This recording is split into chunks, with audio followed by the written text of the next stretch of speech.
Welcome back, everyone. We're jumping into day 4 of our deep dive, and today we're tackling the idea of building a growth mindset. Ooh, yeah, growth mindset.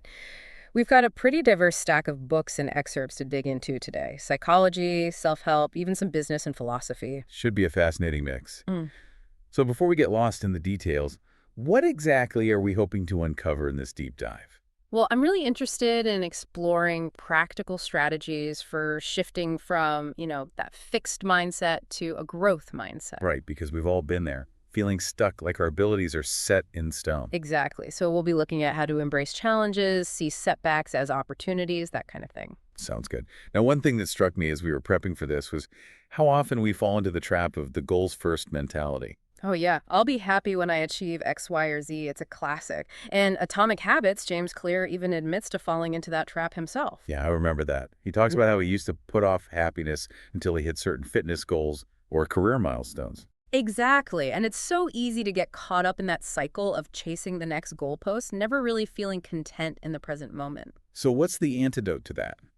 How do we break free from that constant striving and find joy in the journey itself? Well, that's where the growth mindset comes in. It's about shifting our focus from solely chasing the destination to finding fulfillment in the process of learning and growing. Okay, so instead of thinking, I'll be happy when, it's more about appreciating the journey itself. Mm. How do we actually put that into practice? Well, one strategy Clear suggests is habit stacking. I've heard that term thrown around. What does it actually mean? It's basically linking a new habit you want to build with an existing one. Like, he gives the example of meditating for just 60 seconds after you pour your morning coffee. Oh, wow, that's so simple.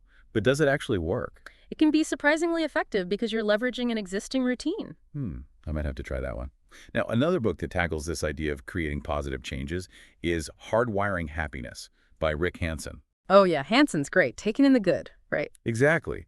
It's about consciously absorbing those positive experiences, Yeah. letting them really sink in. And he explains that this actually strengthens those positive neural pathways in our brains. It's like rewiring ourselves for happiness. Fascinating. It's like we're training our brains to be more optimistic. Yeah. But what about those inevitable moments when things don't go our way? How does a growth mindset help us deal with setbacks and challenges? Well, that's where someone like David Goggins comes in. His book, Can't Hurt Me, is all about pushing limits and using setbacks as fuel for growth.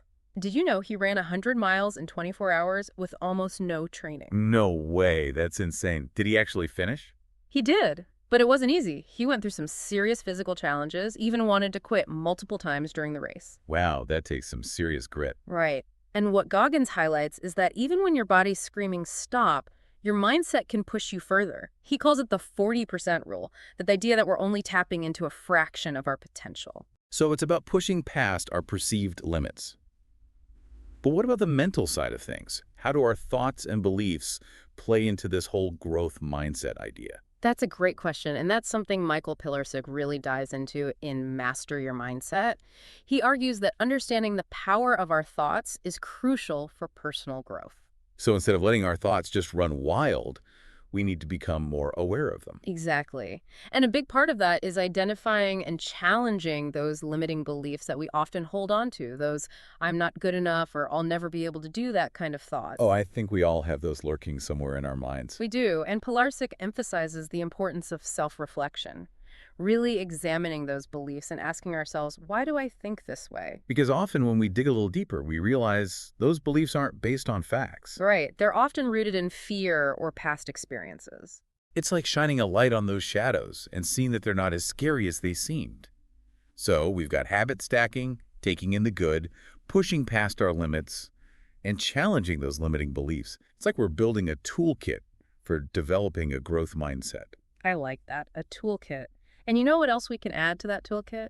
Optimism. Okay, I'm intrigued. How does optimism fit into all of this? Well, in Authentic Happiness, Martin Seligman, who's a big name in positive psychology, talks about how optimists and pessimists explain events to themselves differently. Well, that's interesting. Tell me more. Optimists tend to attribute positive events to permanent causes, like their own abilities or character traits. So they see those successes as a reflection of something internal, something stable. Exactly. While pessimists often view those same events as temporary or due to external factors. So it's not just about being positive, it's about how we interpret those events and whether we see ourselves as in control of our outcomes. Precisely. And that sense of control is a key ingredient in a growth mindset. If you believe you can grow and improve, you're more likely to put in the effort. This is all making a lot of sense. It's like we're starting to connect the dots between all these different concepts and strategies. And we're just getting started. Okay, I'm ready for the next piece of the puzzle. What else can we add to our growth mindset toolkit? Well, let's talk about something that can be a little uncomfortable. Uncertainty. Uncertainty? Ugh, not my favorite thing. I much prefer having a clear plan and knowing what to expect. I hear you. But in Think by Design, Stacy Nierbron uses this really cool metaphor, foggy reflections. Foggy reflections. I like that. What does she mean by that? She's talking about how those moments of uncertainty, those foggy reflections, are actually opportunities for learning and growth. Like we're navigating through a dense forest, and as we keep moving forward, the path gradually becomes clearer. That's a great way to put it. She's saying that as we gather more information and experience, the fog lifts and we gain more clarity and confidence. So instead of fearing uncertainty, we should view it as a natural part of the learning process. Exactly. And she even encourages us to be a little damning of those old dogmas and biases that might be holding us back. Be open to new ways of thinking. I like that. It's like giving ourselves permission to question everything. Absolutely. And that's a key element of a growth mindset, that willingness to experiment and try new approaches. But of course, sometimes those foggy reflections lead to mistakes or failures. Right, and those can be tough to deal with. How do we navigate those setbacks without losing our motivation? Well, that's where understanding the difference between our feeling brain and thinking brain can be helpful. And Mark Manson talks about this in Everything is Fracked. Everything is fracked. Okay, that definitely caught my attention. Yeah. But how does that relate to building a growth mindset? Well, Manson argues that our feeling brain is all about instant gratification and avoiding pain. It's that voice that says, give up, this is too hard. Yeah, exactly. Whereas our thinking brain is more rational, focused on long-term goals. But often, our feeling brain wins out. Especially when we're stressed or feeling threatened. Right. And Manson suggests that instead of fighting our feeling brain, we need to learn to understand it, even empathize with it. So it's about acknowledging those emotional reactions without judgment. Exactly. And he even suggests talking to your feeling brain, like, hey, feeling brain, how do you feel about going to the gym today? That sounds a little strange, but I kind of get it. It's about bringing those emotions into conscious awareness. Exactly. And Manson really dives into some deep topics in that book. He even talks about the role of suffering and meaning in our lives, the potential impact of artificial intelligence. It's pretty wide-ranging. Wow, quite a mix. But how does all of that tie back to building a growth mindset? Well, it's about recognizing that change is inevitable and being willing to evolve our thinking as the world around us evolves. It's not just about having a growth mindset in one specific area, but cultivating that mindset in all aspects of our lives. So it's about being adaptable, open to new possibilities. Wow, we've covered a lot of ground already, and I feel like my brain is buzzing with new ideas. Me too. And we're just getting started. There's still so much more to explore. I can't wait to dive into the next part of our deep dive. Me neither. Stay tuned because we've got even more fascinating insights coming up next. We'll be looking at some practical strategies for actually changing your mindset. I'm ready for it. You know, as we're exploring this whole idea of building a growth mindset, I think Solve for Happy by Mo Gaudat offers a really interesting perspective. Oh yeah, I remember you mentioning this one. Goddard actually came up with an equation for happiness, right? He did. It might sound a bit simplistic at first, but when you break it down, it really makes you think. Okay, I'm all ears. What's the secret formula? All right, so his equation is happiness equals your perception of the events of your life minus your expectations of how life should be.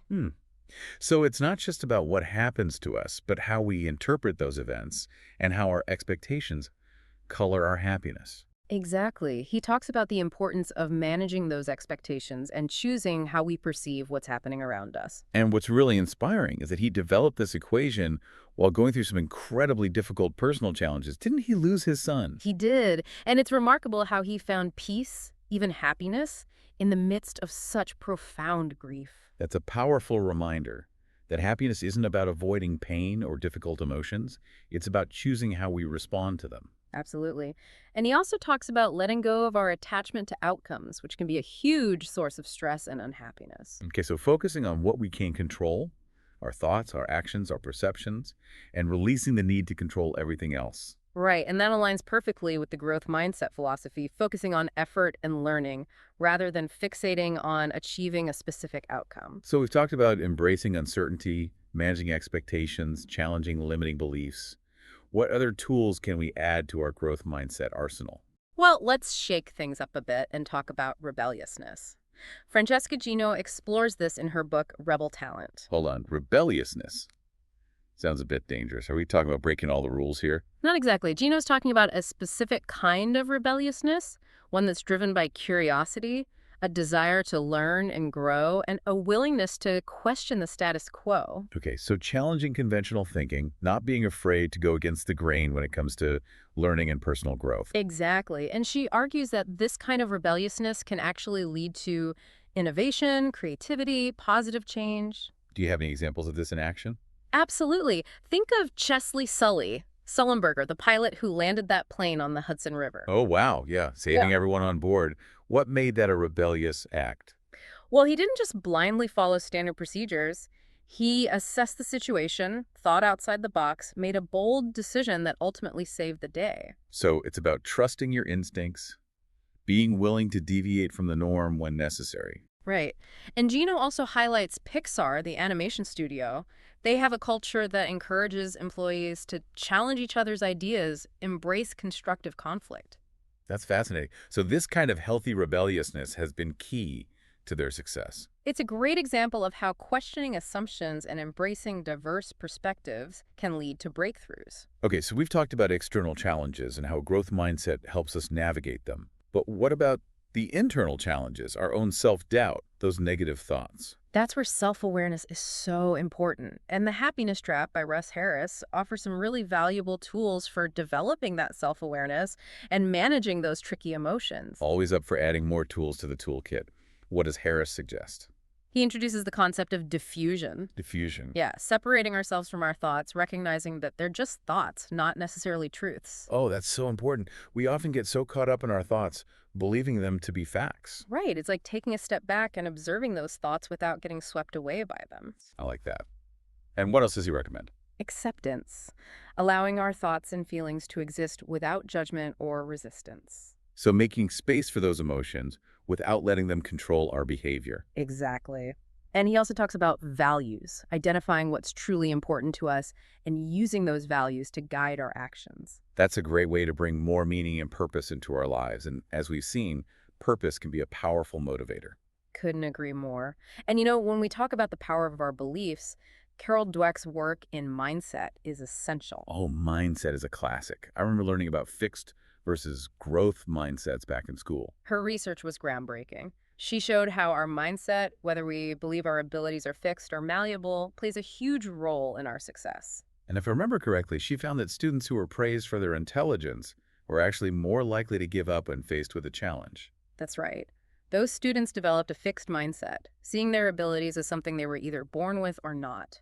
They were afraid to risk looking dumb. While the students who were praised for their effort, they embraced the challenge, saw it as an opportunity to learn and grow. Exactly. They weren't afraid to make mistakes because they understood that mistakes are part of the learning process. Dweck's research is so empowering. It shows that we can cultivate a growth mindset regardless of our background. Absolutely. And she offers practical strategies for making that shift, like becoming aware of our self-talk, challenging those negative beliefs, focusing on the process of learning, not just the outcome. Love that it's not just theory, but actionable advice. And what's amazing is that her work has had an impact beyond education. It's being applied in business, sports, relationships, even parenting. It's really a testament to the power of this concept to transform lives. Now, for a different perspective on how our minds work, Daniel Kahneman's thinking fast and slow is fascinating. Oh yeah, the two systems of thinking, right. Exactly. He calls them System 1, System 2. System 1 is fast, intuitive, emotional. Our gut reaction. Exactly.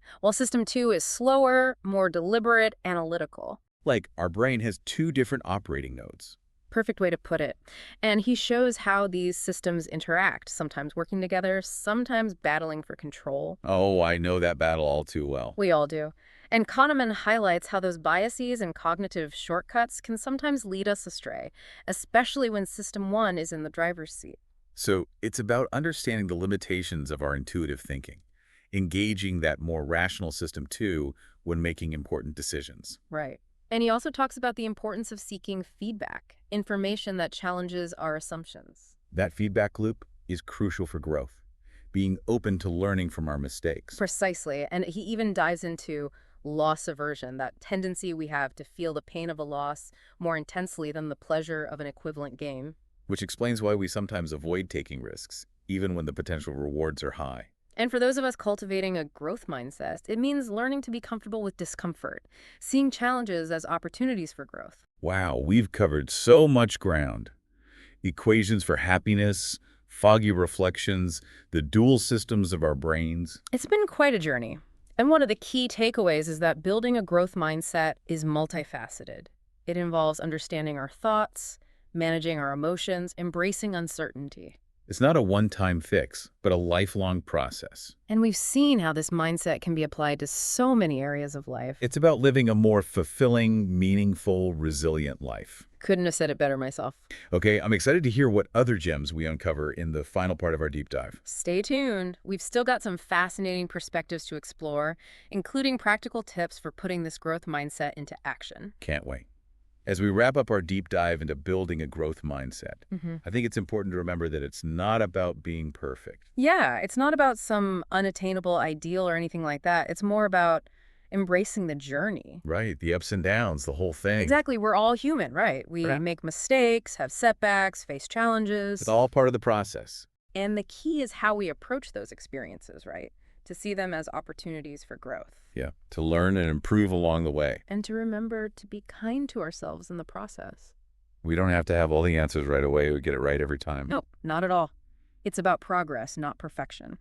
If there's one thing I hope you take away from this deep dive, it's that you have the power to choose your mindset. You really do. It's not about being defined by your past or those limiting beliefs, It's about shifting your perspective and embracing a growth mindset. which can be totally transformative, by the way. Yeah, and there are so many resources out there to help you along the way. Books, podcasts, coaches, mentors, you name it. So don't be afraid to reach out for support if you need it. Absolutely.